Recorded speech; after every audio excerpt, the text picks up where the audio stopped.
الرحمن الرحیم۔ ناظرین، آج 12 ربیع الاول کے دن رسول اللہ صلی اللہ علیہ وسلم کی ولادت کی خوشی میں جو کیا جا رہا ہے، فحاشی کو عام کیا جا رہا ہے اور گانے میوزک کو عام کیا جا رہا ہے، یہ رسول اللہ صلی اللہ علیہ وسلم کی تعلیم نہیں ہے۔ اللہ کے نبی علیہ السلام ہمیں قرآن سے جوڑنے کے لیے آئے، میوزک ان چیزوں سے، فحاشی سے دور کرنے کے لیے آئے، لیکن آج اس نبی کا نام لے کر اللہ تعالیٰ معاف کرے جو کچھ آج دیکھنے کو مل رہا ہے، یہ شریعت اسلامیہ کا طریقہ نہیں ہے، یہ رسول اللہ صلی اللہ علیہ وسلم کا اور صحابہ اکرام رضوان اللہ علیہ مجمعین کا طریقہ نہیں ہے۔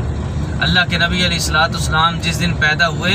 رسول اللہ صلی اللہ علیہ وسلم نے اس دن روزہ رکھا۔ اگر آپ کو نبی علیہ السلام سے محبت ہے تو اس دن کو روزہ رکھیں، اور اگر جشن منانا، ریلیاں نکالنا جائز ہوتا تو سب سے پہلے سیدنا ابوبکر صدیق رضی اللہ عنہ مدینہ میں جلوس نکالتے، ریلی نکالتے، جھنڈیاں لگاتے، لائٹنگ کرتے۔ جب سیدنا ابوبکر صدیق رضی اللہ تعالیٰ نے کیا، سیدنا عمر رضی اللہ تعالیٰ نے کیا، سیدنا عثمان غنی رضی اللہ تعالیٰ، جو نبی علیہ السلام کے ایک اشارے پر اپنا سارا مال قربان کر دیتے، کیا وہ نبی علیہ السلام کی ولادت کی خوشی میں چند پیسوں سے جھنڈیاں نہیں لگا سکتے تھے، مدینے کو روشن نہیں کر سکتے تھے؟ تو اس لیے آج جو کام ہمیں دیکھنے کو مل رہا ہے یہ سراسر بدعت ہے، اور آپ نے فرمایا کل بدعت ضلالہ وکل ضلالۃ فی النار، ہر بدعت گمراہی ہے،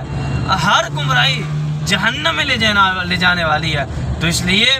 رسول اللہ صلی اللہ علیہ وسلم کے پیدائش کے دن اس طریقے سے خوشی منائی جائے جس طرح رسول صلی اللہ علیہ وسلم نے منائی ہے۔ آپ نے روزہ رکھا، روزہ رکھیں، تو ان چیزوں سے دور رہیں، رسول اللہ صلی اللہ علیہ وسلم کی اتباع کریں، فرما برداری کریں، اسی میں ہماری کامیابی اور کامرانی ہے۔ اللہ تعالی ہمیں کتاب و سنت پر عمل کرنے کی توفیق عطا فرمائے۔